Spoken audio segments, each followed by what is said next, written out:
That's weird. Everyone, welcome to First Draft Friday. I am your host, Alessandra Torre, and today I am joined by Amy L. Bernstein. We're going to be talking all about dialogue, and Amy has so many fascinating tidbits to share, so I can't wait to jump right in.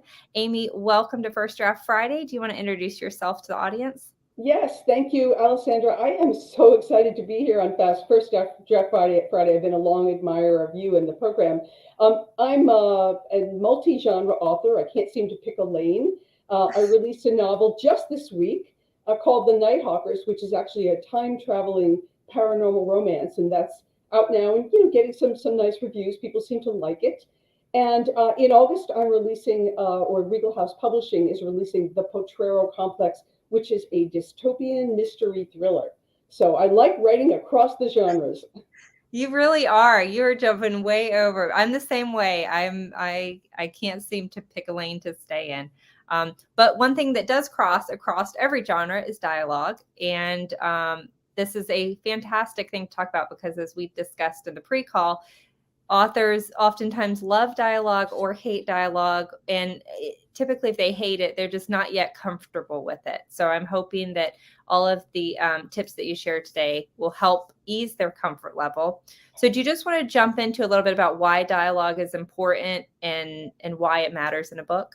Absolutely. I think about this a lot in my own writing, but I think about it also because for a number of years I wrote plays, which is almost all dialogue.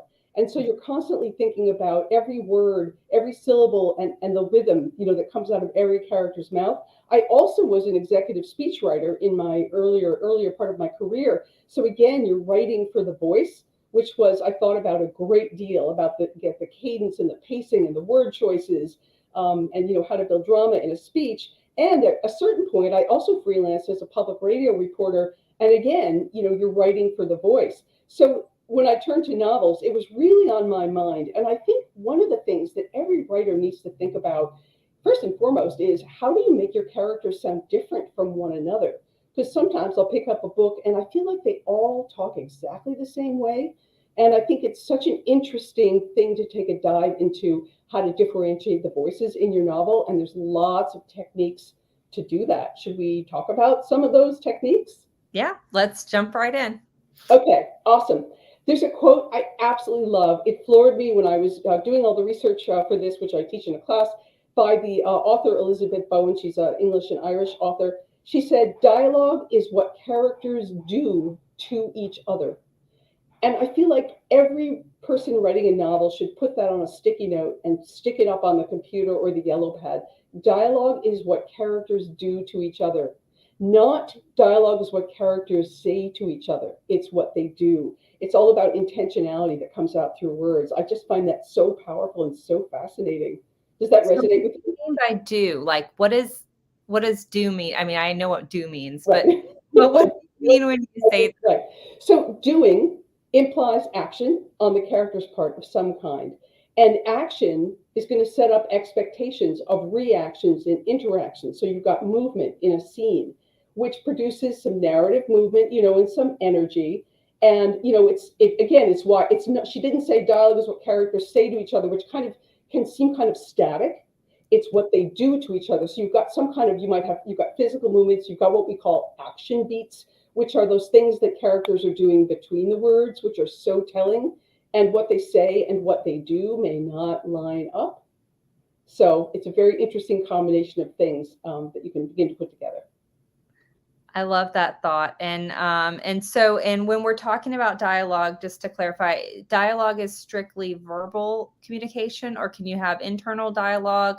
And if so, would all of the rules that you're about to go through, or not rules, but suggestions, apply to both? That is a great question. I think that when we're talking about external voiced dialogue versus internal dialogue, where the character is thinking to themselves, one of the ways to think about this is when a character is having internal dialogue, they're really sharing their thoughts with the reader. When they're having something like stream of consciousness, they're really talking to themselves.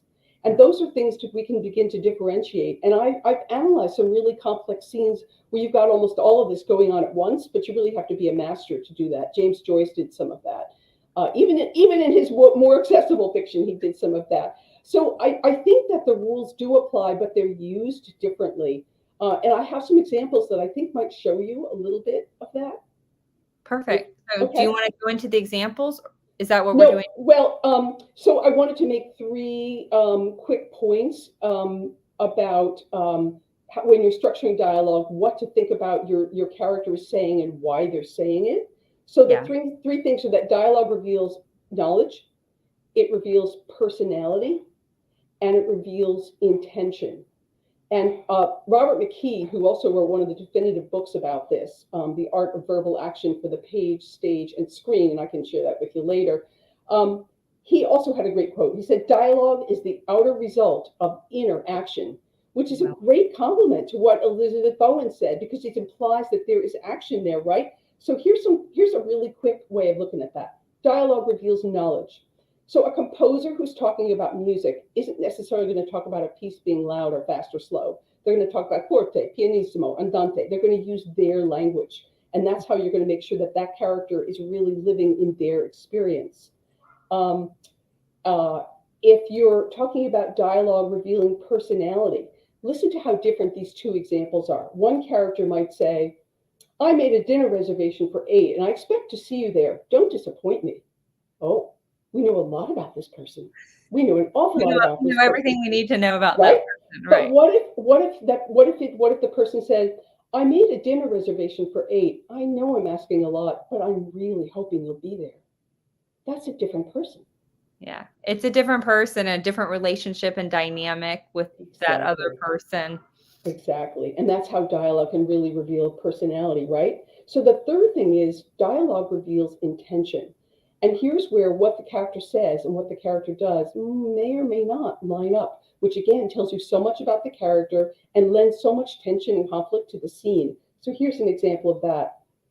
I'm coming with you and you can't stop me. Penelope scooted into the back seat and locked the door. So there she's showing conscious intention. What she does and what she says are all aligned.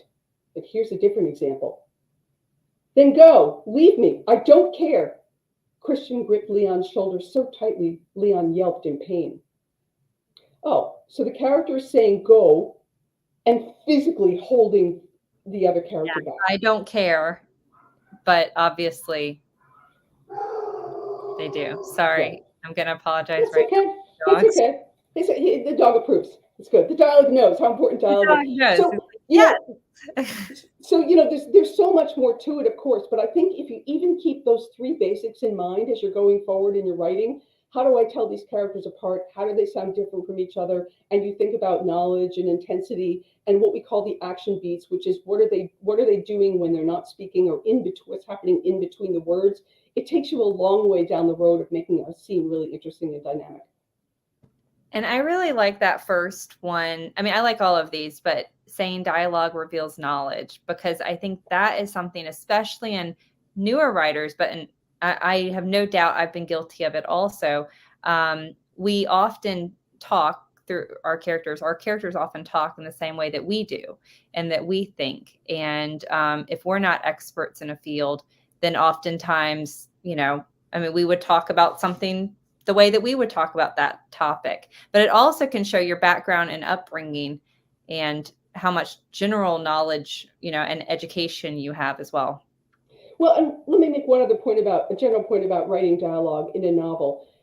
You want to avoid um, characters voicing extremely ordinary transactional chit chat unless it's extremely to a point or building to a point. So you wouldn't want to have half a page where they're like, good morning, how are you? How are you? Would you like breakfast? I'm not hungry. Okay, have a good day at work. I mean, it's so boring, right? There's so many other things they could say or not say, or use action instead of words. She slammed the cereal bowl on the counter. Here, you know, oh, we're in a different place, right? And Right. so we want to avoid that quotidian type of chit chat. We don't want that. We might do that in real life, but we don't want that in our novels. I really love that tip. And again, it's one of those things that listen to it, you're like, of course, but how many times have we done that, right? And how many times have we inserted that? Do you have any other don'ts that you would suggest that they stay away from, or do you want to move to the example and then point out don'ts through that? Oh, well, but you know what? Can we? I actually see a question in the Yeah. chat to me because Michael's asking, how do you handle dialogue with ethnic components? Um, Look, I am not an authority on this, and so I'm not going to speak as an authority. I'm going to share an opinion. I think this is difficult and controversial. I think that if a white writer is trying to write what that writer conceives of as quote unquote Black dialect or quote unquote urban speech or something along those lines, you are potentially stepping into a landmine if you don't have a tremendous understanding, integrity, and sensitivity to what you're doing. I think it's really difficult. I personally would much rather avoid um, overly exaggerated constructions of words and speeches and let other ways let other aspects of the story convey that. I mean, even to the point of, let's suppose, Alessandra, that you do speak with that native English is not your native tongue, and you and I are speaking in a scene, okay? And I might be having trouble understanding you. I don't even have to say she spoke with a very thick Italian accent. I can say, um, Alessandra, could you repeat that? You know, I'm struggling to understand, and that the character could even have a self-reflection. You know, she felt so stupid for not hearing the words, you know, as they were intended. You know, was it her hearing? What was wrong with her? I mean, that's a bad example, but there's ways of doing this without having to drop an ing or exaggerate the way a word is pronounced. There's so many other creative ways of dealing with that. Yeah, that was a great question, and I love your answer to that. I've lost track of what we were talking about. Oh, we were talking about Don't. Yeah. And that's, I think that's kind of a don't. That's kind of right. Yeah. Right. Don't think that you're revealing character by trying to imitate a sound of speech that is not standard English to your ears. That's not revealing character. So I think that's a pretty good don't. And this is a great time also when sensitivity readers can really earn their weight in gold. So even if you are, I am oftentimes concerned, I feel like I am staying clean inside a safe area, but that's when sensitivity, because you can describe a character in so many other ways other than just dialogue, but it's always something, yeah. That's an excellent point, to have a sensitivity reader if you feel that you need to do that. Yes, I agree. I think that another way to look at the don'ts is to go into our example of really great text and really bad text, because there's a couple big don'ts in the bad text. Yes, and I'm gonna post. I'm hoping one of our. Oh no, I think it divided it all up. Oh, I apologize right now to everyone on YouTube. But we do have an example that we're going to read out, and if it's not posted on Facebook, then a member of our team will post it. But we're going to read it aloud. I'll read. Well, explain how we'll do this, Amy. Right. So what we have here are two passages from Jane Austen's Pride and Prejudice, very at or near the beginning of the book. And the first example, Alessandra is going to read the text exactly as Jane Austen wrote it. And then I'm going to read what I love to call the bad rewrite. And then we're going to pinpoint why the good rewrite, why the original text works so well, and why the rewrite does not, specifically from the point of view of how she does the dialogue. So have fun with Jane Austen, Alessandra. Okay, fantastic. So here we go. My dear Mr. Bennet, said his lady to him one day, have you heard that Netherfield Park is let at last? Mr. Bennet replied that he had not. But it is, returned she, for Miss Long has just been here, and she told me all about it. Mr. Bennet made no answer. Do you not want to know who has taken it? Cried his wife impatiently. You want to tell me, and I have no objection to hearing it. This was invitation enough. Why, my dear, you must know Miss Long says Netherfield is taken by a young man of large fortune from the north of England, that he came down on Monday in a chaise and four to see the place, and was much delighted with it, that he agreed with Mr. Morris immediately that he is to take possession before Michaelmas, and some of his servants are to be in the house by the end of next week. Okay. Thank you very much. I'm sorry That's for my male voice. that's Jane. There's Jane Austen in the original. Now, open your ears. It's a little bit of chalk on blackboard, or it should be if you're listening carefully. But here's the way I rewrote the passage. My dear Mr. Bennet, said his lady to him one day, have you heard that Netherfield Park is to let at last? Is that so, my dear? Said Mr. Bennet, letting the newspaper fall to the floor. Wherever did you hear such news? I do wonder. Mrs. Long has just been here, returned she, and she told me all about it. Come, come, what are you waiting for, Mrs. Bennet? You well know, my dear, I am not partial to being kept in ignorance, as it were. I will be in better humor once you share all that you know, rather than withhold such information from me. No doubt you enjoy testing my patience, but really, Mrs. Bennet, out with it. Why, my dear, you must know. Mrs. Long says that Netherfield is taken by a young man of large fortune from the north of England, that he came down on Monday in a chaise and four to see the place, and was so much delighted with it that he agreed with Mr. Morris immediately that he should take possession before Michaelmas, and some of his servants are to be in the house by the end of next week. Okay. I'm going to kick off this little analysis by making a couple of key observations. And if we were in the class, we would do this together. In passage 1, in the original, Mr. Bennet has exactly one line of dialogue. He says, you want to tell me, and I have no objection to hearing it. I can only picture Hugh Laurie in the movie who does that line so fantastically well. Mrs. Bennet does all the talking. She talks a lot. She talks too much. If you're going to have that kind of character, make sure they're the only one in the scene who is that kind of character. Because in the bad rewrite, if you haven't put a name to it, what's happening in the bad rewrite is you, the reader / listener, are exhausted. There is too much being said, and it's being said too much the same way. He talks as much as she. He talks at length. He's boring, and she's boring too. But she's allowed to be. Own the boredom. No one else can have that. She can be the chatterbox. Nobody else can have that. In the rewrite, they're both chatterboxes, and it's exhausting. And the reader is not going to keep going. The reader is going to be like, "Oh, this is terrible. This book's terrible. This is a DNF. This is a do not finish." So I think it's so important to take note of how you're balancing not just how dialogue reveals the nature of the character. I mean, Mr. Bennet is this long-suffering, taciturn husband. You don't know why he married Mrs. Bennet in the first place. We'll never know. She wasn't able to write that book for us. But you don't want them to sound the same. So that's a really big issue right there. And you can't tell their characters and their habits apart in the bad rewrite because they just sound the same. You can't even tell male and female because they sound the same. So that's a big example. I love that. And I think what is important is also what you said about consistency of character, but also how much they speak. Because like you said, it's fine to have one chatterbox, but put two chatterboxes on the page and it can be exhausting. So I love that. I'm going to put that in my do not do column as well. We do have a question. And actually we have two questions that are related to what we were talking about earlier. So one is Diane from Arizona.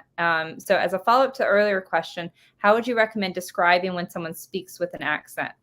For example, would you say something like, she spoke with an Italian accent rather than trying to, I'm assuming she's saying rather than trying to distort the words or to use incorrect English at times? So the way I would go at that is really put yourself into the scene, into the mind of these characters, who they are, what they need and want from each other, and what needs to happen in that scene. Because it's about so much more than getting hung up, and I'm not directing that as a criticism at the person who asked the question. It's so much more than getting hung up on whether the person speaks with an accent. There have to be other things going on between these characters other than the accent. So I just feel that there's ways that you can almost work around it, or you can get clever, like she spoke with an accent that reminded me of my last trip to Tuscany, Yeah. or it was so rare to hear an Italian accent. In that, right. I hadn't, or her words, her words brought me back to, that great time I was in Venice or whatever. So there's creative ways of doing this where you wanted to reveal something about the character who's reflecting on that observation, as opposed to simply making the observation. Because if you're simply, she spoke with an Italian accent, if it's not saying anything about the character who's noticing it, and is kind of a wasted opportunity to make it part of that character's self-reflection, or maybe they have prejudices, right? And that's part of that character.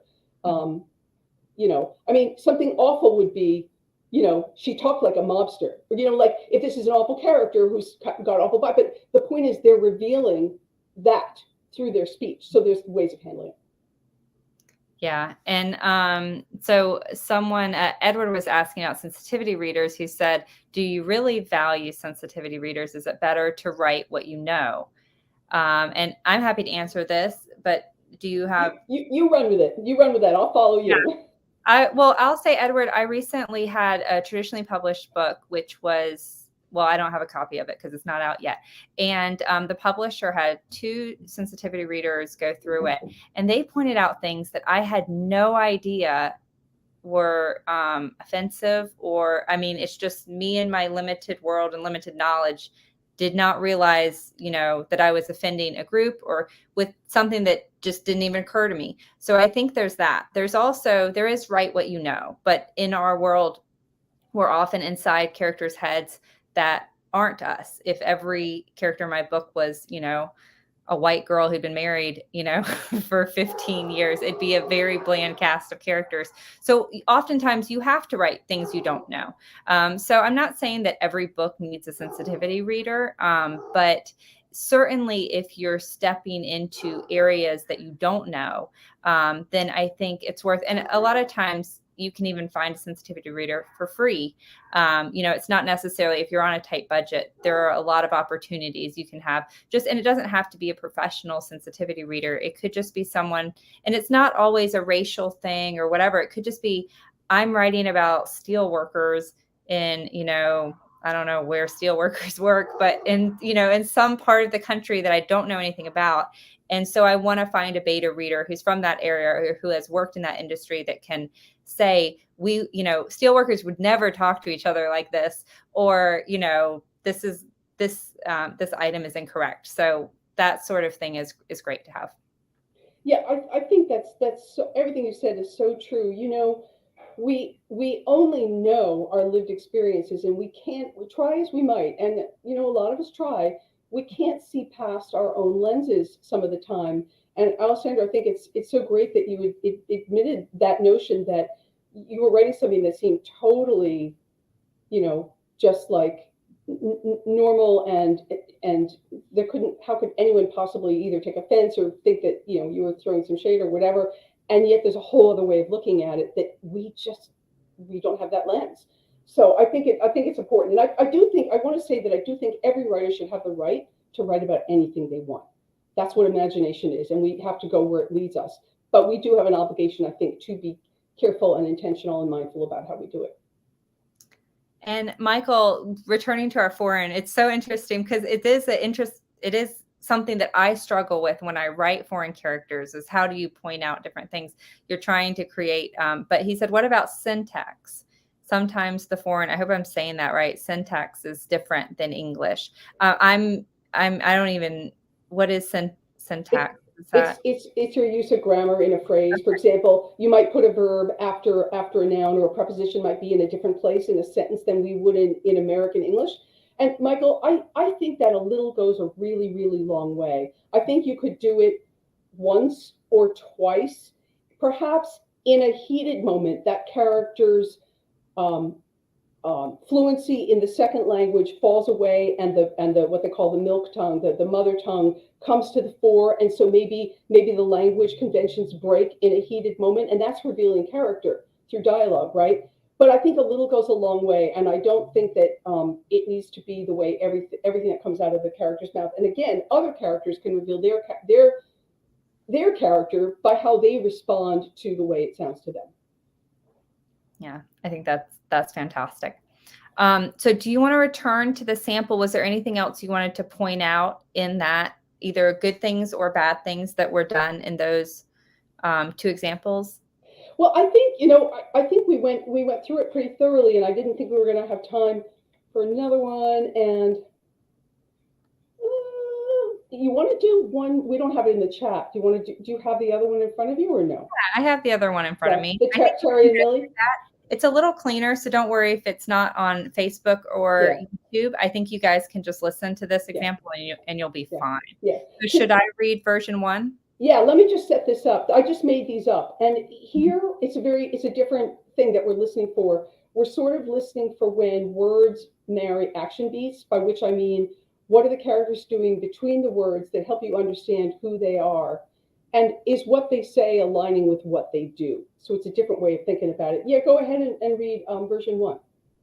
Okay, perfect. And I should just read all of version 1. We're not comparing like version 1 versus version 2 line by line, right? No. Just read the whole thing. Okay. All right, here we go.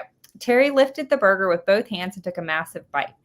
Oh my God, he said, it's all squished together. Oh my God, he said, using his sleeve to catch a dribble of ketchup. This is like the best thing I've ever tasted. Like, amazing. How'd she know that he liked his burgers medium well? He wondered if maybe she was a mind reader or a witch, but a nice witch. Slow down, Tiger, Millie said. Chew, then swallow. Would you like something to drink? She filled a glass with lemonade. How about a napkin? I'll go get some. Okay, so before we move on, you're getting an inkling about how old these characters might be and who they might be to each other. So he's using his sleeve to catch a dribble of ketchup.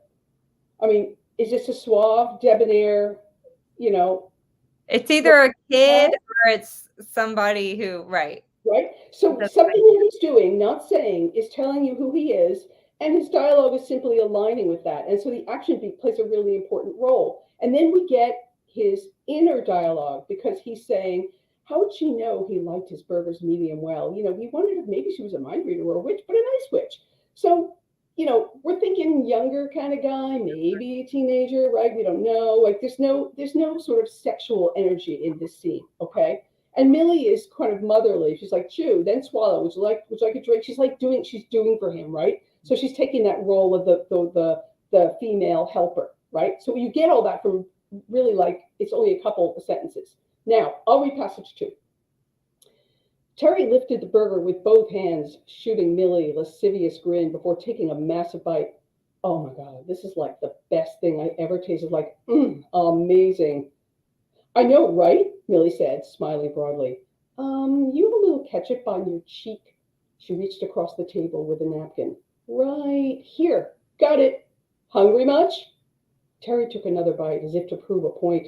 He couldn't get enough of her smile. So definitely not a babysitter child or. And so here we've got a little hint of sexual tension or sexual interest going on, right? First of all, I came out and said lascivious grin, which is kind of lazy on my part, but I came out and said it. And she's smiling at him and she's like reaching across and like dabbing, right? So we've got physical contact and kind of in an intimate, right? So it's all there, right? I want to point something out though. His line is exactly the same in both passages. All he says is, oh my God, this is like the best thing I've ever tasted, like amazing. But the context is totally different. So it's not only what your character says, it's how they say it, when they say it, to whom they're saying it, and what you've done with the action beats around it. Yeah, and now Millie's words are different, and it's a great example of showing how the way one character talks to another can establish their relationship, their age gap, if there is one, and the differences in, where they're at. Because in the first one, she says, slow down, Tiger, chew, then swallow. How about a napkin? That sort of thing versus, you have some ketchup on you, and actually, like you said, having an excuse to touch him versus saying like, oh, let me get you a napkin, So I love that rewrite. And it shows that dialogue shouldn't just stand on its own, right? It should oftentimes have supporting or unsupporting actions. Absolutely, because you can find the most ratcheted up economy of words by letting their actions do some of the speaking for them. So the words and the actions are both important and both need to be woven into the scene to create the beats and to create the tension and the conflict. Yep. I love that. And we are already out of time, guys. If you have a final question, this is your last 15 seconds to shout it out. Don't be shy. But in the meantime, Amy, if they're interested in reading your new release or your upcoming release, where can they find information about your books? Everything is on the website. All roads lead to the website. It's amywrites.live. I've got some sample chapters. I've got links to my books that are out and that are coming up. You can join my mailing list there, and I do occasionally do good giveaways through the mailing list. So I love it. I love engaging with readers. So find me. You can also find me on Goodreads, and that's all through the website too. Thank you. Perfect. Well, congrats on your latest release. So it's always exciting. And if you have enjoyed this video, thank you, Eric. Please like it. Or if you're watching us on YouTube, also subscribe. If you're on Facebook, please join the group. And if you haven't yet met Marlo, she is our artificial intelligence that can read your novel in just a few minutes and give feedback. You can check her out and try her out for free at authors.ai. So I hope you guys join us for another First Draft Friday. We'll be back in 2 weeks. Thank you so much, Amy. You are a fantastic guest, and I hope you all have a great week. Thank you. It was so much fun.